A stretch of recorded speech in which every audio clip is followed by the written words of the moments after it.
आप देख रहे हैं STV लद्दाख, आवाज घर घर की। इस टूर को आप किस नजर से देखते हैं और इस पे क्या प्रोग्रेस हुआ, इस पे आप क्या कहना चाहेंगे? सभी कारगिल के जितने भी तमाम मीडिया फ्रेटर्निटी है आज यहाँ पे मौजूद है। मैं आप सबको शुक्रिया अदा करना चाहूँगा। आपके ज़रिए से एक बार फिर से कारगिल के आवाम के साथ साथ जो है मिलने का, रूबरू होने का एक मौका मिल रहा है। जिस तरह आपने पूछा कि इस कारगिल के जो टूर का क्या विशेषता है, इसको क्या महत्व है। देखिए, खित्ते लद्दाख के MP होने के नाते जितना मेरा लेह में टूर रहता है उतना कारगिल में भी रहता है, और जितना कारगिल में रहता है उतना जो है कारगिल के अलग अलग एरियाज में भी हमेशा टूर करते रहा हूँ। अब 5 साल होने को जा रहा है, उसमें बहुत सारे काम हमने हाथ में लिया था।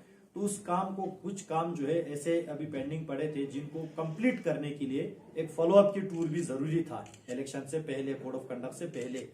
तो लिहाजा इस टूर जो है 5-6 दिन का टूर में काफी फ्रूटफुल जो है कारगिल आवाम को जो है कंट्रीब्यूट करने का मौका मिला। जिस तरह आप जानते हैं कि केवल अब मीडिया में ज्यादातर जो पॉलिटिकल नारा लगाते हुए, बीजेपी का ज्वाइनिंग करते हुए ज्यादा मीडिया में आया। मैं साथ ही साथ बताना चाहता हूं कारगिल के डेवलपमेंट को लेके इस टूर में क्या क्या कंट्रीब्यूट कर पाया। एक तो कल हमने डिस्ट्रिक्ट लेवल के जो दिशा कमेटी का मीटिंग लिया, उसमें जितने भी हमारे तमाम डिस्ट्रिक्ट लेवल के ऑफिसरन बैठे, उसके साथ हमारे दिशा कमेटी के ऑनरेबल मेंबर्स जो बैठे, उसमें अली चंदन साहब भी एक मेंबर है, आज मेरे साथ यहाँ पे मौजूद है। उसी तरह जो है पूरे टूर में मोहम्मद अली मजाज साहब भी मौजूद थे।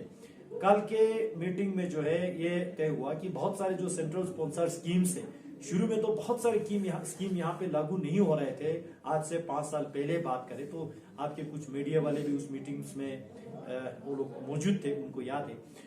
आज सेंट्रल गवर्नमेंट का 99% स्कीम्स जो है कारगिल खित्ते में पूरा इम्प्लीमेंट है। हमने जो रिसेंटली मोदी जी के गारंटी वाले गाड़ी के साथ जो है पंचायत हल्कास में जो डिलीवरी सिस्टम को स्ट्रेंथन करने के लिए किया स्कीम, उसका भी जायजा लिया। हमने जायजा लिया कि मेडिकल डिपार्टमेंट का क्या क्या प्रोग्रेस है, एजुकेशन का क्या क्या प्रोग्रेस है। उसी के साथ साथ कारगिल वालों के लिए खुशखबरी की बात यह भी है, ऑनरेबल लेफ्टिनेंट गवर्नर साहब ने आज कारगिल के जो हॉस्पिटल, जो बहुत बढ़िया हॉस्पिटल मोदी जी ने कारगिल को बना के दिया है, उसमें CT स्कैन हुआ, उसी तरह अलग अलग चीजों का जो है आज ऑपरेशन थिएटर का हुआ, वो सारा आज ऑफिशियली इनोग्रेट करके लोगों की खिदमत में आज हैंड ओवर हुआ है। लिहाजा इसी तरह जो है बहुत सारे हमने जो काम हाथ में लिए थे, मैं आपको कम समय में अगर शॉर्ट में मैं बता दूं, जैसे कि मेडिकल डिपार्टमेंट का ही अगर मैं जिक्र करूं, क्योंकि इस जो है टूर का एक मकसद हेल्थ इंस्टीट्यूशन को मेरा स्ट्रेंथन करना था। तो इसमें हमारे कारगिल PHC पानीखर में जो है हीटिंग सिस्टम को इंस्टॉल करने का था। वो पूरा 77 लाख का हीटिंग सिस्टम इंस्टॉल करके मैं खुद जाके उधर चेक करके आया कि भाई जो हमारे मोदी सरकार ने पैसा दिया वो ग्राउंड पे पहुंचा है कि नहीं पहुंचा। मुझे खुशी हुआ वो हीटिंग सिस्टम आज चल रहा है। उसी तरह हेल्थ एंड वेलनेस सेंटर जो GM-पुरा में आज ऑनरेबल LG साहब गया, वहां इससे पहले भी LG साहब का जो है वहां के काउंसलर आगा सईद अली साहब ने जो मांग किया था, उसी मांग को मद्देनजर रखते हुए LG साहब ने वहां पे डॉक्टर देने का जो काम किया। उससे पहले हमने उस हॉस्पिटल को SDP में 162 लाख रुपया पैसा देके वहां पे सेंट्रल हीटिंग सिस्टम का इंस्टॉलेशन किया था, वो भी कंप्लीटेड है। उसी तरह है सिल्मो हुआ, थरुमसा हुआ, हेनास्कुड हुआ, हगनिस हुआ, शिलिक से हुआ। ये जो 5-6 जो हेल्थ एंड वेलनेस सेंटर को नया कंस्ट्रक्ट करने के लिए 2.45 लाख का जो है 2 करोड़ 45 लाख का जो है पैसा देके वो सारा हॉस्पिटल जो है अभी हमारे कंप्लीटेड है। उसी तरह मशीनरी एंड इक्विपमेंट्स जो है कारगिल के बहुत सारे फार फ्लंग एरियाज में भी जो जरूरत है, आज जिस तरह मैंने कहा जो CT स्कैन मशीन जो है 128 जो स्लाइस फॉर 300 बेडेड हॉस्पिटल के लिए लगभग 7.5 करोड़, मैंने एग्जैक्ट बताऊं तो 7 करोड़ 60 लाख के जो है पैसा हमने SDP में मोदी सरकार के जो स्पेशल डेवलपमेंट पैकेज में देके वो इंस्टॉलेशन आज होके उसका इनोग्रेशन भी हुआ। उसी तरह OCT जो एंजियोग्राफी मशीन इंस्टॉल किया डिस्ट्रिक्ट हॉस्पिटल कारगिल में, इसका कीमत जो है 189 लाख रुपीस का हमने SDP में पैसा देके वो उसको बनाया। डिजिटल जो है मेमोग्राफी 2.50 लाख रुपीस के बजट हमने एचडीपी में दे के उसको बनाया। उसी तरह जो है ओसीटी का जो मशीन इंस्टॉल किया सीएचसी सांकू में वो 189 लाख का है। उसी तरह 300 mA एक्सरे जो है पीएचसी पानीखार में इंस्टॉल किया वो 26 लाख का है। सीएचसी सांकू में जो है कोल्पोस्कोप मशीन इंस्टॉल किया था लगभग 17.90 लाख यानी कि 17.90 लाख का जो है वो भी रिसीव होके यहाँ पे इंस्टॉल हो चुके हैं। उसी तरह कारगिल के अलग अलग हॉस्पिटल के लिए बहुत सारे मैन पावर शॉर्टेज थे। पिछले दिनों काफी हमने यहाँ पे कोई गायनेकोलॉजिस्ट हुआ, डॉक्टर हुआ, वो सारा हमने भरने का काम किया। अभी भी हमारे पास जो है 75 टोटल अगर मैं संख्या में बताऊं, जिसमें डेंटल सर्जन हुआ, लेबोरेटरी असिस्टेंट हुआ, FMPHW हुआ, ECG जो टेक्नीशियन हुआ, असिस्टेंट टेक्नीशियन हुआ, थिएटर असिस्टेंट हुआ, डायलिसिस टेक्नीशियन हुआ, जो मेडिकल काउंसलर हुआ, ये सारा मिला के 75 पोस्ट जो है अभी भी हमारे पास खाली रहता है, जिसको हमने कल फरवरी में पूरे का पूरा भरने का जो है हमने डिसीजन लिया। तो ये सारा जो है करगिल को फोकस करके खासकर हेल्थ इंस्टीट्यूशन को हम स्ट्रेंथन करने की जो कोशिश कर रहा है। उसी तरह जो बहुत सारे जो 24 पोस्ट सिस्टर ट्यूटर हुआ, फिजियोथेरेपिस्ट का हुआ, MMPHW का हुआ, FMPHW का, अकाउंट असिस्टेंट का हुआ, वो सारा हम भरने जा रहा है। Paramedical staff and other staff 148 के यहाँ पे जरूरत है, वो सारा हमने डिटेल लेके ऑनरेबल एलजी साहब के साथ जो है हमने मीटिंग किया, डायरेक्टर हेल्थ के साथ मीटिंग किया, वो सारा हम जल्दी यहाँ पे भराने जा रहा है। उसके अलावा काफी जो इंफ्रास्ट्रक्चर प्रोग्रेस यहाँ पे जो फॉलोअप की जरूरत था, जिसको मैं लोगों की जानकारी के लिए बता दूं तो पिछले दिनों जो है मैंने वहां टूर किया था 2019 में।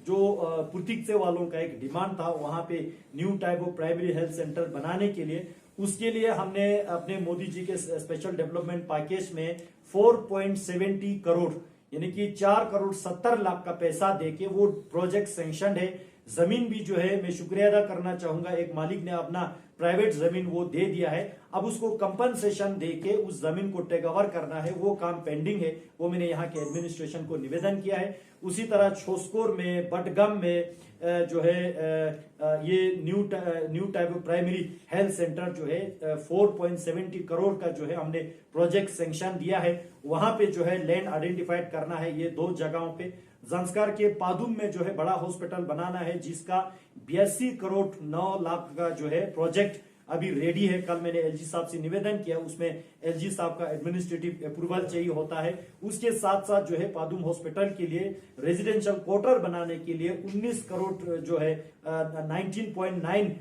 करोड़ का जो है रेजिडेंशियल क्वार्टर बनाना है, उसका भी डीपीआर अप्रूव कराना है। उसी तरह कल मैंने टूर किया था, हमने मोहम्मद अली मजा साहब और चंदन साहब दोनों साथ थे। अक्चामल में जो है new type of primary health centre बनाने के लिए 4.70 करोड़ रुपए सैंक्शन थे। उसमें जो जमीन को जब एक्वायर करते समय उसके बीच एक एजुकेशन डिपार्टमेंट का एक स्कूल भी आते हैं।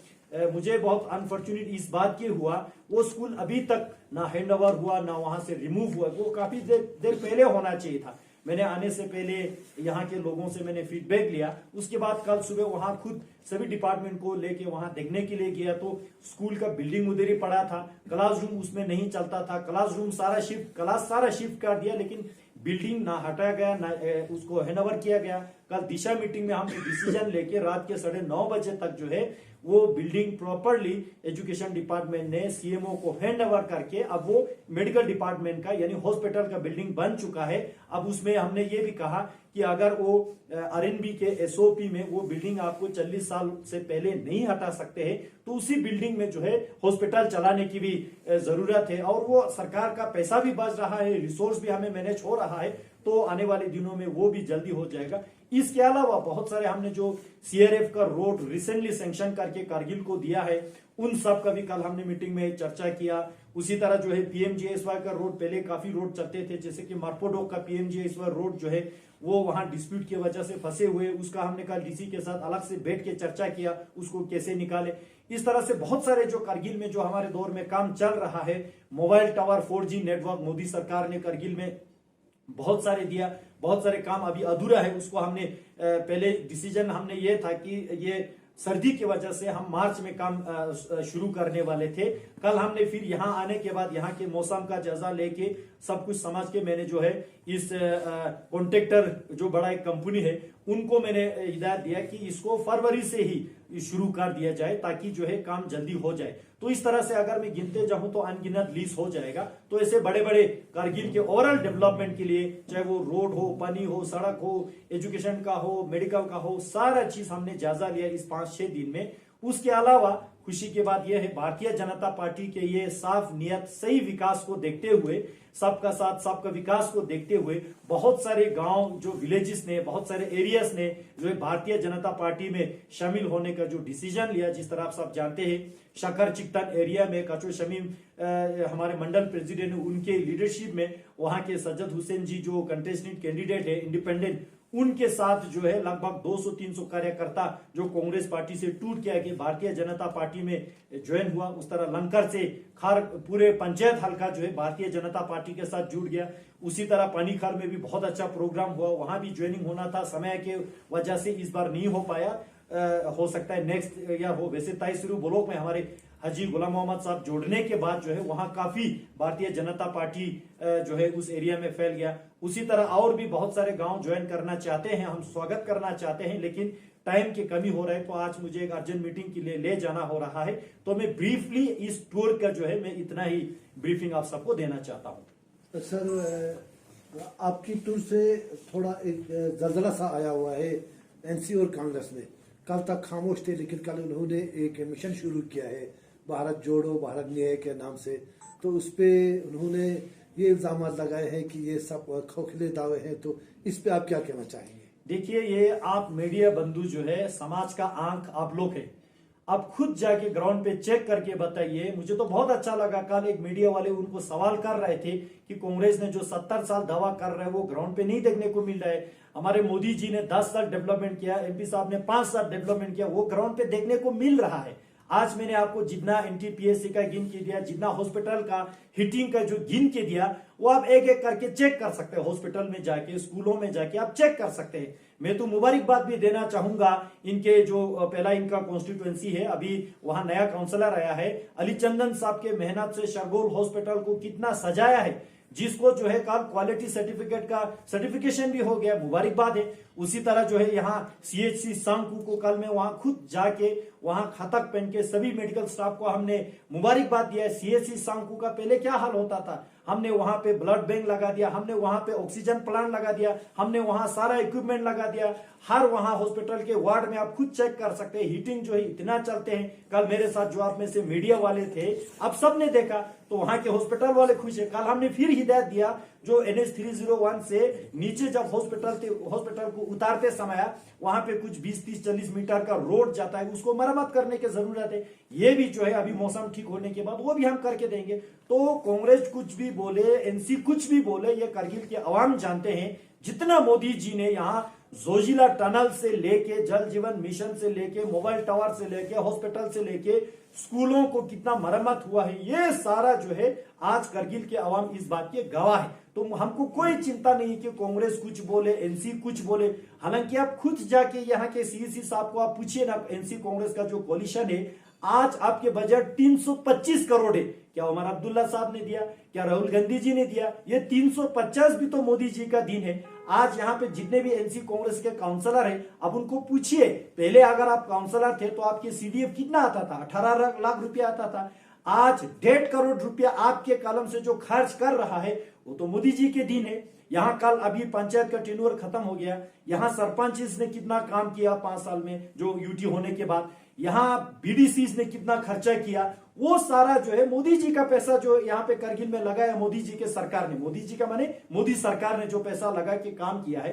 तो कांग्रेस और एनसी कुछ भी कहे, लेकिन हमारा काम ग्राउंड पे बोलता है। सर, कुछ दिन पहले यहाँ जो द्रास के कुछ डेलीगेशंस आपसे मिलने के लिए और ऑनरेबल लेफ्टिनेंट गवर्नर से मिलने के लिए गए थे, उसका क्या आउटकम है, क्या देखते हैं उसको? देखिए, द्रास का एक पूरा डेलीगेशन हमसे मिलने ले आया था, हमने उनको स्वागत किया और हमारे साथ 1-2 घंटा बैठ के पूरा विस्तार से चर्चा किया। उनका सबसे बड़ा मांग जो है डिस्ट्रिक्ट डिमांड को लेके आया, उस पर भी हमने पूरा खुले दिल से अच्छे माहौल में चर्चा करके उसका एक हकीकत क्या है नहीं है उन्होंने हमको समझा, हमने उनको समझा, बड़े सभी सेटिस्फेक्शन के लोग सेटिस्फेक्शन के साथ वापस चले गए।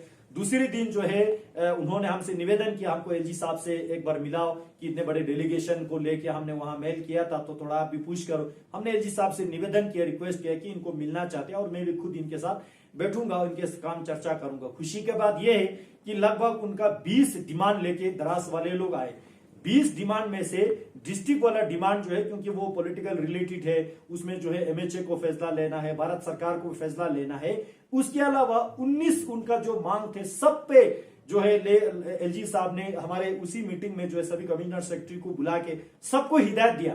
तो इससे बढ़िया काम और क्या हो सकते थे। देखिए ना, आप यहां से आने के बाद तुरंत आप लेफ्टिनेंट गवर्नर साहब से मिल सकते हैं। आपके जो 20 मांगों में से 19 को आपको काम निकाल के जा रहा है। पहले अंदाजा लगाओ ना, यहाँ से जम्मू कश्मीर सेक्रेटरी कितना चक्कर लगाना पड़ते थे, यहाँ से जम्मू कश्मीर गवर्नर मिलने के लिए कितना चक्कर लगाना पड़ते थे। हम सेक्रेटरीट में किसी मंत्री तो छोड़िए, किसी कमिश्नर सेक्रेटरी डायरेक्टर लेवल तक जाने के लिए हमको सेक्रेटरीट में किसी को घूस खिलाना पड़ते थे। उसके बाद भी कोई भरोसा नहीं कि हमारा काम होगा कि नहीं होगा।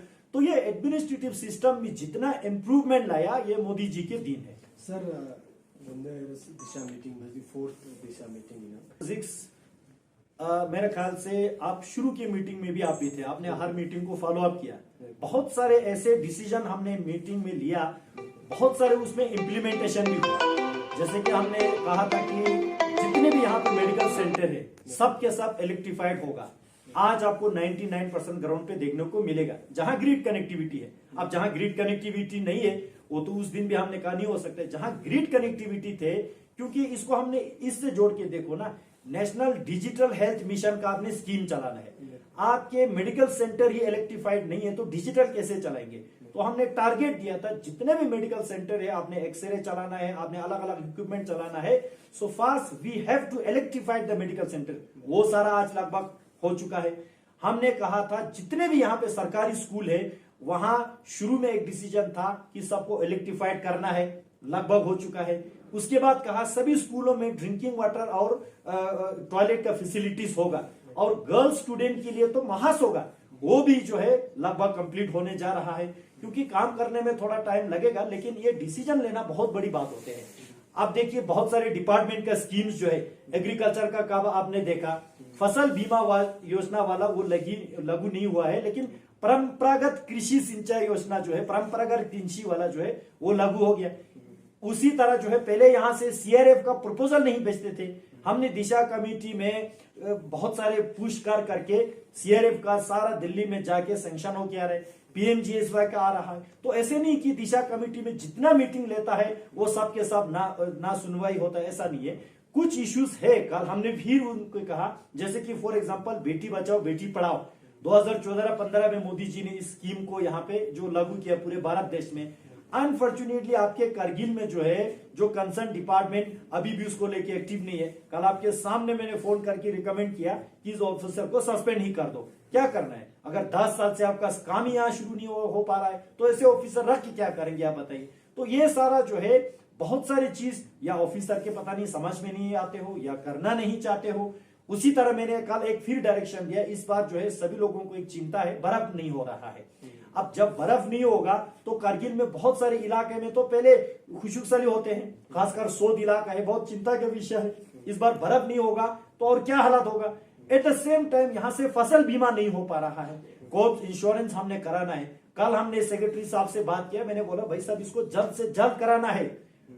हो सकता है अभी देखिए हम सब दुआ करेंगे कि फरवरी में जो है बर्फ पड़े, हम सब दुआ करेंगे, लेकिन हम कंप्लीट डिपेंड नहीं रह सकते। एट द सेम टाइम फसल बीमा योजना भी यहाँ पे शुरू हो। तो ये एक एक स्कीम का जब जायजा लोगे, कल आपने देखा आधार कार्ड वाला कितना अच्छा प्रोग्रेस है। शुरू में जब हम मीटिंग ले रहे थे तो आधार कार्ड का कोई खास पता ही नहीं था। कल आधार कार्ड का अपडेशन, यूटी लद्दाख के एड्रेस देके सारा जो है ले से ज्यादा करगिल का आधार कार्ड में प्रोग्रेस है आज के डेट में, अगर मैं डेटा के बेस पे बताऊं तो। उसी तरह गोल्डन कार्ड का ले से ज्यादा गोल्डन कार्ड यहाँ पे अप्लाई हुआ है। मोदी जी ने जो 5-5 लाख वाला दिया है। अब उसमें जो दिक्कत आ रहा है उसमें पैनल जो इम्पैनल हॉस्पिटल का लिस्ट निकाल के लोगों को बताने के लिए मैंने गुजारिश किया। उसी तरह जिन लोगों का आधार कार्ड डीएक्टिवेट है उसको एडवांस में एक्टिवेट करके रखना है, तो ये छोटे छोटे जो है समाज में जो जो दिक्कत हर रोज आते हैं उसको हम निकालने की कोशिश कर रहे हैं। लिहाजा मैं आपको बताना चाहता हूं जितना डिसीजन हमने लिया मुझे पूरा सेटिस्फेक्शन है। 99% जो है ग्राउंड पे उतार चुके हैं, अब 1% जो है अभी हम पुश कर रहे हैं। Thank you sir. सर और एक इम्पोर्टेंट क्वेश्चन है जावस्कर में मैंने शकर चिकतन में भी एक मीडिया वालों ने मुझे पूछा था, वहां भी मैंने यही बात कहा कि उसको हम बख्शने वाले नहीं है। जो भी उसमें कल्प्रिट है हम कोई इसको बख्शना भी नहीं चाहिए, कोई इसकी हिमायत में खड़ा भी नहीं होना चाहिए जो भी कल्प्रिट है। लेकिन दुर्भाग्य की बात है डेड बॉडी जो है ब्रिज के नीचे से बर्फ में मिलने के बाद उसको प्रॉपर तरीके से एग्जामिन हुआ, तहकीकात हुआ और हमने जो है पूरा कोशिश किया ये डेड बॉडी जो है बाज़ाब्ता इज्जत के साथ जो है जंस्कार के हॉस्पिटल में ही पोस्टमार्टम हो। रिवायती तौर पे वो करगिल लेके आना था, यहाँ के एनसी कांग्रेस तो पूरा लगे हुए थे कि भाई जल्दी ले आओ हम यहाँ पोस्टमार्टम करेंगे, और संस्कार वाले लोग नहीं चाहते थे कि डेड बॉडी बड़े मुश्किल से मिला, अब इसको जो है फिर कारगिल में ले जाओ, फिर संस्कार में ले जाओ। लोगों को ये चाहा था कि भाई संस्कार में ही हो जाए। हमने रातों रात इधर उधर फोन करके कोशिश करके बस अब तक उसका पोस्टमार्टम सारा जो है संस्कार में ही करा। हमने यहाँ से डॉक्टर भेजा, हमने ये ठीक सोचा कि मुर्दा लाश को लाने से बजाय यहाँ से जिंदा डॉक्टर को वहां भेजे, फिर वो प्रॉपर वो करे। तो वो सारा पोस्टमार्टम करने के बाद बस अब तक डेड बॉडी को जो इज्जत के साथ फैमिली को हवाला करके उसको लास्ट राइट भी एज पर रिचुअल जो है लास्ट राइट हुआ है। अभी वो पोस्टमार्टम के लिए जो है सैंपल यहाँ से श्रीनगर के फॉरेंसिक लेबोरेटरी टेस्ट के लिए भेजा है, चंडीगढ़ में भी भेजा है। 2 जगह इसलिए भेजा ताकि उसमें गड़बड़ ना हो। नहीं तो कह सकते भाई श्रीनगर वाले पे हम भरोसा नहीं है, वो चंडीगढ़ वालों पे हम भरोसा नहीं है। इसलिए दोनों का जो है सैंपल हमने 2 लेबोरेटरीज को भेजा है। अभी आने वाले जो है 1 हफ्ता 10 दिन में पूरा हम उसको फॉलो अप कर रहे हैं कि जल्दी से जल्दी, लेकिन उसमें प्रेशर नहीं कर सकते ना, टेक्निकल चीजें अगर हम प्रेशर करेंगे तो प्रेशर में गड़बड़ हो जाएगा। इसलिए जो है उसको पर्याप्त जो समय चाहिए वो समय दे के उसको हम जल्दी यहाँ लाके उसका जो है क्या सही है वो मैं एडमिनिस्ट्रेशन से गुजारिश करता हूँ कि उसको पब्लिक के सामने लाना चाहिए। Last question, sir. Hier is Exco-Repen, Kargil Malsama Mena. Hier is ons saltasci nagbarto zugzere. Naam election letna, ibetsesna laile, GC election edun laira है। डेमोक्रेसी रहेगा तब तक इलेक्शन रहेगा। हर टूर को, हर मीटिंग को, हर काम को अगर आप इलेक्शन से ही जोड़ते रहोगे फिर तो आप सीधा बता दीजिए कि भाई कोई काम ही ना हो। ऐसा नहीं होता है। देखिए इलेक्शन आते रहता है, जाते रहता है। अभी पंचायत का पोस्टपोन हो गया, नहीं तो इससे पहले पंचायत होना था, बीडीसी होना था, फिर ये एमसी का होना था। तो इलेक्शन कभी खत्म नहीं होता है। लेकिन हमारा फोकस केवल इलेक्शन पे नहीं रहते। हाँ, बीइंग पॉलिटिकल पार्टी के एक लीडर होने के नाते इलेक्शन पे फोकस रहना कोई गलत बात नहीं है, लेकिन हमारा प्राइम मोटो है, प्राइम फोकस जो है डेवलपमेंट पे रहता है। इलेक्शन का फोकस जब कोड ऑफ कंडक्ट लगेगा तब जाके हम इलेक्शन मोड में जाएंगे। अभी जो है डेवलपमेंट पे फोकस है। ये बात नहीं है कि इससे पहले काउंसिल इलेक्शन से पहले एक बार टूर हुआ, फिर पार्लियामेंट्री से काफी बार टूर हो चुके हैं। अब दराज वालों को पूछो मैं कितना बार पहुंचा हूं, शाकर चिकतान वालों को पूछे आप, यहाँ के सुरू सांगकू डिवीजन, अब आपके जो है यरकाशिंग के वहां छुटरोन तक में गया, उनको पूछो ना उन दिनों कौन सा इलेक्शन था। कोविड के समय भी हम यहाँ आके हॉस्पिटल में सारा चेक किया। यहाँ हमने हॉस्पिटल में महास मैंने जो है मोदी सरकार से बात करके, हेल्थ मिनिस्टर साहब से बात करके आपके हॉस्पिटल में यहाँ ऑक्सीजन प्लांट लगवाया, द्रास में ऑक्सीजन प्लांट लगवाया, वहां सांकू में लगवाया, वहां पादुन में लगवाया। कौन सा इलेक्शन था? वहां तो कोविड था, इलेक्शन नहीं था ना। अब उस चीज को आप किससे जोड़ के देखेंगे? तो इसलिए ये बिल्कुल सरासर गलत बात है। पता नहीं आपने इस क्वेश्चन को कैसे डाल दिया। ठीक है, मीडिया है, आई रिस्पेक्ट यू, आपको डालना चाहिए, लेकिन हकीकत ये देखिए, आप मेरा सोशल मीडिया का लेके देखिए, 2019 जिस दिन एमपी बना तब से लेके पार्लियामेंट सेशन को छोड़ के दिल्ली की मीटिंग्स के अलावा फील्ड पे ही रहता हूं। या लेह में होगा, या करगिल में होगा, या जंस्कार में, या नुब्रा में, कभी ना कहीं जो है टूर करते रहेंगे। अब ये तो ऑब्वियसली इम्पॉसिबल कि 5 का 5 साल पूरा करगिल में रहना चाहिए, ये तो नहीं हो सकते। लेकिन ज्यादा समय जो है जितना करगिल को दे सके बाज़ाब्ता हमने दिया है। लेकिन समय देने से ज्यादा हमारा मकसद रहता है कि ग्राउंड पे आउटपुट हो। आज हमारा काम दिखने को आपको ग्राउंड पे है, या तो आप मुझे बताइए कि हमारा काम नहीं दिखता है, ग्राउंड पे हमारा काम विजिबल है कि नहीं है? आप खुद बताइए ना। आप एग्री कर रहे हैं? जोजिला टनल जोर शोर से बोल रहा है, मोबाइल टावर जोर शोर से। पहले करगिल का क्या इंटरनेट का हालत था? हम ले वाले तो वहां बैठ के बोलते थे भाई जोजिला से कोई एविडेंस आ गया, तार काट गया। अब तो नजदीक थे, लेकिन तब भी अभी हर चीज में सुधार आया है। आपके यहाँ बिजली में सुधार आया, आपके यहाँ अभी रोड इंफ्रास्ट्रक्चर में, यहाँ NH 301 का कंपनसेशन 4 गुना हमने दिल्ली से ला के दिया है। अगर मैं करगिल में रहता, काम नहीं करता, बस सिर्फ लोगों को दिखावा करते रहता, तो ये सारा काम कैसे प्रोग्रेस होता है? 4 गुना लिंक रोड का नेशनल हाईवे का कंपनसेशन हम दिल्ली से लाके दे रहे हैं, तो ये ग्राउंड के काम जो है दिखना चाहिए। डेमोक्रेसी को लेके तो बहुत बड़ा चैलेंज है सर, क्योंकि आज यूटी तो मिल गया है, लेजिस्लेटिव पावर नहीं है, तो वही हमें जो है 6 शेड्यूल नहीं मिल पा रहे हैं। ये बहुत बड़ा कंसर्न है। देखिए, एक चीज हमको बिल्कुल, लोगों का जो मांग है, लोगों का कंसर्न है, वो जायज है, मैं उसको हिमायत करता हूं, क्योंकि मैं पब्लिक रिप्रेजेंटेटिव हूं, तो लोगों से मैं दूर नहीं जा सकता हूं, लोगों का जो मांग है। लेकिन लोगों में एक चीज जो है हमें यह समझना होगा, स्टेटहुड भी आप मांग रहे हो, 6 शेड्यूल भी आप मांग रहे हो। 6 शेड्यूल का मकसद क्या है? जहां स्टेट गवर्नमेंट का इंटरवेंशन ना हो, वहां पे आपका ऑटोनोमस डिस्ट्रिक्ट काउंसिल चले। फॉर एग्जांपल कारगिल काउंसिल यहां कुछ जो है, फॉर एग्जांपल कारगिल काउंसिल यहां से कुछ पैरामेडिकल स्टाफ को यहां से कहीं अटैच करना चाहते हैं। अब काउंसिल चाहेंगे कि उसमें स्टेट गवर्नमेंट का दखल अंदाज ना हो। स्टेट का कंसेप्ट ये 6 शेड्यूल का प्रोटेक्शन तो नीचे लेवल पे, नॉट ओनली फॉर लैंड का तो है ही है, लैंड प्रोटेक्शन के साथ जितना आपका एडमिनिस्ट्रेटिव अफेयर से ऑटोनोमस डिस्ट्रिक्ट काउंसिल के भीतर स्टेट गवर्नमेंट का दखल अंदाज ना हो। अब मुझे ये बताओ ना, पूरे लेह कारगिल क्षेत्र को हम 6 शेड्यूल में डालेंगे, उसके ऊपर स्टेट लाएंगे, तो स्टेट चलेंगे कहां? क्योंकि नीचे तो आपने 6 शेड्यूल का अम्ब्रेला बिछा दिया, बता दिया कि भाई इसमें जमीन हम स्टेट 6 शेड्यूल वाले काउंसिल चलाएंगे, एडमिनिस्ट्रेशन हम ये 6 शेड्यूल वाले काउंसिल चलाएंगे, डेवलपमेंट जो है हम 6 शेड्यूल वाले काउंसिल चलाएंगे। तो स्टेट गवर्नमेंट क्या काम करेगा? वो समझाओ ना, लोगों को पूछो ना आप। जो देखिए, ये दोनों जो है, अगर आप ये बताओ कि 6 schedule particularly for this region, बाकी सारा स्टेट गवर्नमेंट का जुरिस्डिक्शन रहेगा। नॉर्थ ईस्ट में तो यही है, मिजोरम माने पूरे मिजोरम में 6 शेड्यूल नहीं है, मिजोरम स्टेट गवर्नमेंट भी है, मिजोरम के अंदर भीतर जो है 1, 2, 3 तहसील पे जो है 6 शेड्यूल चलते हैं। अब यहां पे आप बोल रहे हैं कि नीचे पूरा 60,000 स्क्वायर किलोमीटर के जमीन पे 6 शेड्यूल का कवर होगा, फिर उसके ऊपर स्टेट गवर्नमेंट करेगा क्या? एक तो ये मेरा कहना ये है, यहाँ के जितने भी जो है मैं इसका ओपोज नहीं कर रहा हूं, मैं समझना चाहता हूं, हमारे लोगों को समझाओ ना ये फैक्ट क्या है। अभी तो मैंने एक सवाल किया ना, इस चीज का जवाब लोगों को बताओ, फिर आपको पता चल जाएगा। अभी आपने लेटेस्ट जो ये आई रिमेंबर जनवरी के 5 तारीख की न्यूज़पेपर में आता है, डेली एक्सेलसियर में, आप निकाल के देखिए। ले में एक एपेक्स बॉडी का मीटिंग हुआ केडीए का कंसल्टेशन के बाद, उन्होंने ऑफिशियल बयान दिया, हम 6 शेड्यूल पूरे का पूरा नहीं मांग रहा है, लिमिटेड प्रोविजन मांग रहा है। Know what does it mean? अगर लिमिटेड प्रोविजन मांग रहा है तो हमने कौन सा गलत बात बोला? 6 शेड्यूल अगर आप पूरा नहीं मांग रहा है तो 6 शेड्यूल का नारा क्यों लगाते हो? ये स्टेट डेली एक्सेलसियर न्यूज़पेपर के रिकॉर्ड है। हमने भी यही बोला, 6 शेड्यूल में जो अच्छे चीज है उसको हम लेके आएंगे, 6 शेड्यूल में जो कमियां है उसको हम हटा देंगे, 6 शेड्यूल में जो नहीं है उसको, जो हमें चाहिए उसको हम अलग से जोड़ेंगे। ये सारा मिला के हम कॉन्स्टिट्यूशनल सेफगार्ड का डिमांड लेके मोदी जी के पास गए, डिमांड लेके होम मिनिस्ट्री में गए, पार्लियामेंट में डिमांड रखा। हमने ये भी बोला कि 6 शेड्यूल से ज्यादा पावर जो है हमारे दोनों काउंसिल को देने की जरूरत है। अब उसी मीनिंग को गलत शब्दों में आप बयान कर रहे हो, फिर हमको गाली दे रहे हो, ये तो दोगलापन हो गया, ये तो हिपोक्रेसी हुआ।